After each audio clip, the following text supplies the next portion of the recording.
Welcome to be bright channel. आज की इस वीडियो में हम नाइन्थ क्लास फिजिक्स के चैप्टर नंबर 3 डायनामिक्स के एक्सरसाइज एमसीक्यूज़ को विद कॉन्सेप्ट मार्क करेंगे। तो फर्स्ट एमसीक्यूज़ के स्टेटमेंट को रीड करते हैं। Newton's first law of motion is valid only in the absence of. इसमें वो कहता है कि Newton first law of motion जो है वो कब हमारे लिए वैलिड होगा। तो ऑप्शन ए हमारे पास है कि किसकी एब्सेंस के अंदर वैलिड होगा। ऑप्शन ए है फोर्स, ऑप्शन बी हमारे पास है नेट फोर्स, ऑप्शन सी हमारे पास है फ्रिक्शन, ऑप्शन डी हमारे पास है मोमेंटम। तो Newton first law of motion की डेफिनेशन के मुताबिक जो है वो एक बॉडी जो है वो अपनी हालत को रेस्ट की हो या मोशन की हो उसको स्ट्रेट लाइन के अंदर जारी रखती है अनटिल कि no net force act on it. तो इसका जो राइट ऑप्शन हमारे पास होगा वो इसका राइट ऑप्शन बी ऑप्शन होगा नेट फोर्स। यानी Newton first law of motion जो है वो हमारे पास तभी वैलिड होता है जब इन the absence of net force.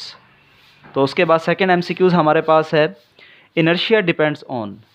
तो वो कहता है कि इनर्शिया किस चीज़ के ऊपर डिपेंड करता है। ऑप्शन ए हमारे पास है फोर्स, ऑप्शन बी हमारे पास है नेट फोर्स, ऑप्शन सी हमारे पास है मैस और ऑप्शन डी हमारे पास है वेलोसिटी। तो इन इनर्शिया के बारे में मैं आपको बताता चलूँ इसके पैराग्राफ में, जैसे कि हमने वहाँ पर पढ़ा है कि इनर्शिया जो है वो गैलीलियो ने इसको मैस के साथ रिलेट किया था। तो इनर्शिया जो है वो डिपेंड करता है उसके मैस के ऊपर, यानी जितना किसी चीज़ का मैस ज़्यादा होगा उसका इनर्शिया भी जो है वो उतना ही ज़्यादा होगा। तो इसका जो राइट ऑप्शन हमारे पास होगा वो सी ऑप्शन होगा मैस। इसको आप मार्क करेंगे।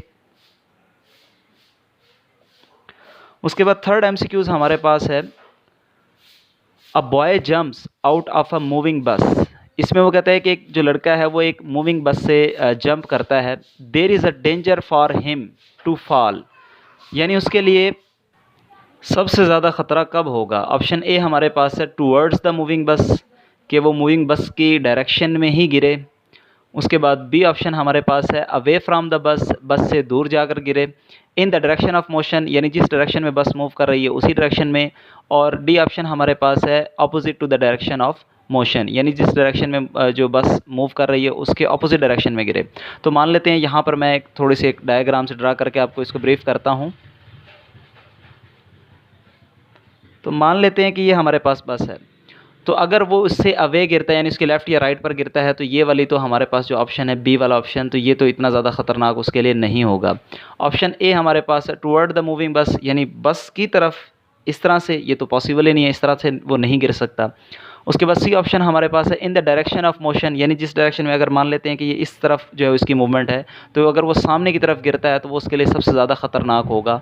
अगर ऑपोजिट गिरता है तब भी वो इतना ज़्यादा ख़तरनाक नहीं होगा। तो सबसे ज़्यादा ख़तरनाक जो है वो सी ऑप्शन होगा, यानी in the direction of motion, यानी जिस डायरेक्शन में बस जो है वो मूव कर रही है। तो सी ऑप्शन को जो है वो आप मार्क कर लेंगे।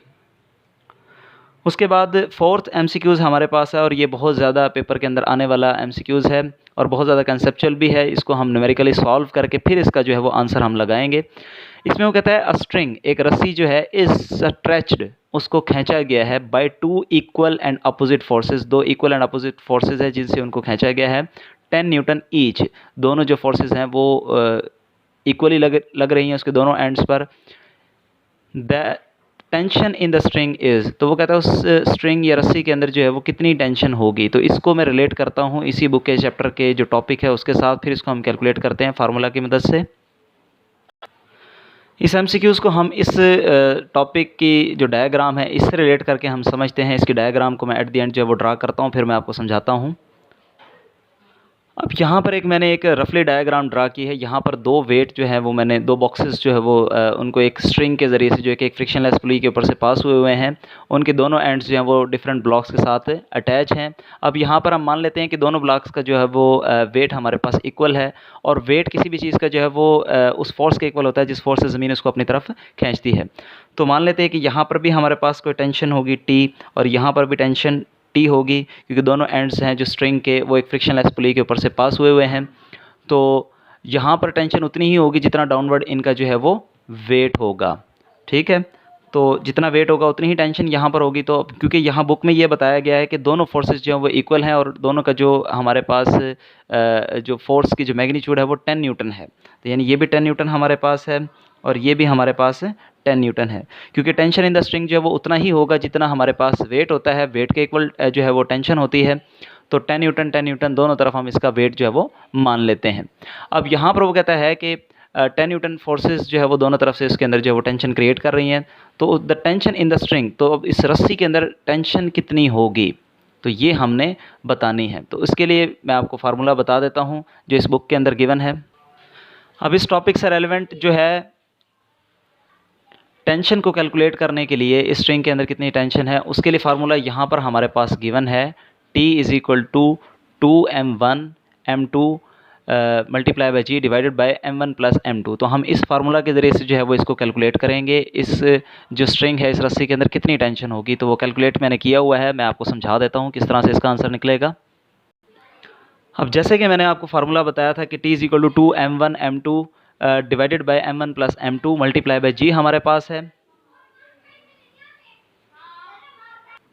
अब इस फार्मूला के अकॉर्डिंग अगर हम देखें तो यहाँ पर हमारे पास मैस गिवन है जबकि वेट गिवन नहीं है। तो हम यहाँ पर ऐसे करेंगे, क्योंकि वो दोनों फोर्सेस जो हमारे पास F1 F2 दोनों ही फोर्सेस इक्वल हैं 10 न्यूटन के, तो हम इसको W के इक्वल भी कर सकते हैं, क्योंकि W बेसिकली एक फोर्स होती है। तो हम मान लेते हैं कि W1 और W2 जो है वो दोनों की वैल्यू हमारे पास 10 न्यूटन है। तो उससे हम M1 और M2 यानी मैस 1 और मैस 2, क्योंकि वो भी सेम होंगे हमारे पास, तो उनकी वैल्यूज़ निकाल सकते हैं W = mg वाले फार्मूला से। तो W = mg, अगर हमें m मालूम करना है तो g उधर जाकर, क्योंकि इधर मल्टीप्लाई हो रहा है, उधर जाकर डिवाइड हो जाएगा, तो W/g हमारे पास आ जाएगा = m। तो W की वैल्यू हमारे पास जो है वो 10 होती है और g की वैल्यू भी हमारे पास जो है वो 10 है। तो 10 से 10 अगर हम डिवाइड करेंगे तो हमारे पास 1 आएगा और 1 kg जो है वो उसका मैस होगा। यानी मैस, दोनों का मैस जो बॉक्सेस हमने जो स्ट्रिंग के साथ अटैच किए हैं उनके मैस M1 और M2 दोनों जो है वो क्या है, क्योंकि मैंने आपको बताया दोनों सेम हैं, तो वो किसके इक्वल होंगे, 1 kg के इक्वल। अब यहाँ पर अगर हम वैल्यूज़ इनकी पुट करते हैं, दोनों मैसेज क्योंकि सेम है, M1 की वैल्यू भी जो है वो हमारे पास 1 आएगी और M2 की वैल्यू भी 1 आएगी, और इनके मैसेज को हम नीचे यहाँ पर ऊपर हमने प्रोडक्ट की फॉर्म में लिखा है, ये 2 फार्मूले का है, 1 + 1 हमारे पास आ जाएगा 2, और मल्टीप्लाई बाई जी की वैल्यू जो हमारे पास होती है वो होती है 10। तो 2 × 1 1, तो इनको मल्टीप्लाई करेंगे तो 2 ही आएगा, 1 + 1 करेंगे तो हमारे पास 2 आएगा। अब 2/2 अगर हम करते हैं तो वो हमारे पास आएगा 1। अब 1 को अगर हम 10 से मल्टीप्लाई करते हैं तो हमारे पास आएगा 10। तो क्योंकि टेंशन जो है उसका यूनिट हमारे पास न्यूटन में होता है, तो इसका जो राइट ऑप्शन हमारे पास बनेगा वो 10 न्यूटन बनेगा। तो इसके लिए आप मार्क करेंगे सी ऑप्शन को 10 न्यूटन, ये इसका राइट ऑप्शन होगा, और ये हमने कैलकुलेट करके इसको लगाया है। उसके बाद 5 MCQs हमारे पास है।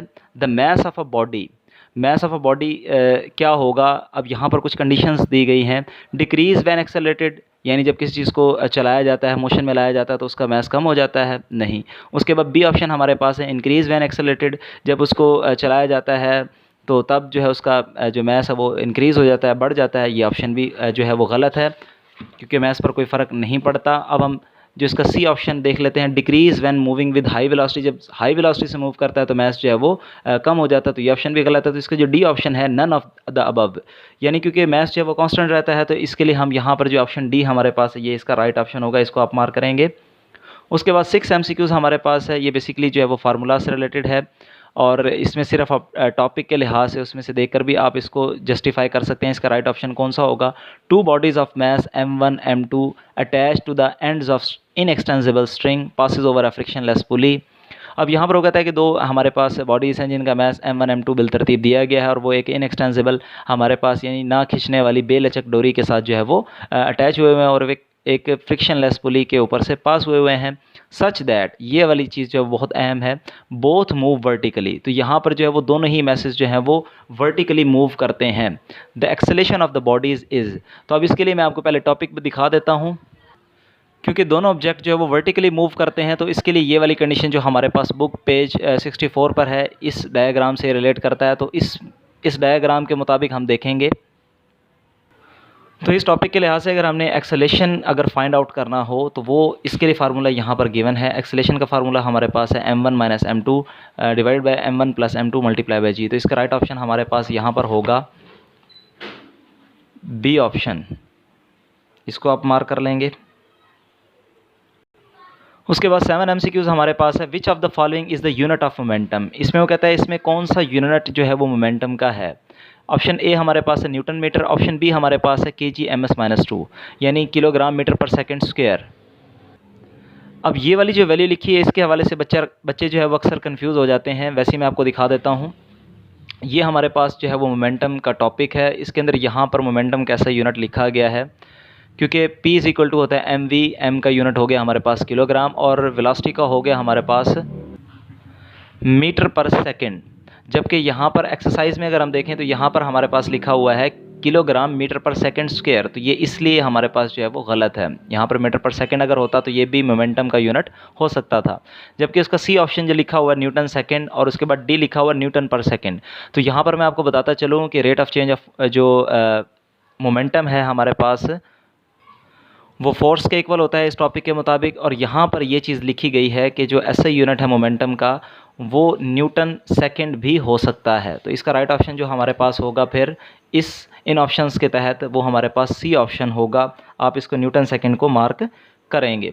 उसके बाद 7 MCQs हमारे पास है। When a horse pools a cart, वो कहता है कि जब घोड़ा रेडी को अपने साथ खींचता है, the action is on the, तो एक्शन किसके ऊपर होता है? तो देखें घोड़ा जो है वो रेडी को अपनी तरफ खींचता है, तो उसमें ऑप्शन ए हमारे पास है कार्ट के रेडी पर ही जो है वो एक्शन होगा, बी हमारे पास है अर्थ के ऊपर होगा, सी हमारे पास है हॉर्स इटसेल्फ यानी उसके ऊपर होगा, डी हमारे पास है अर्थ एंड कार्ट।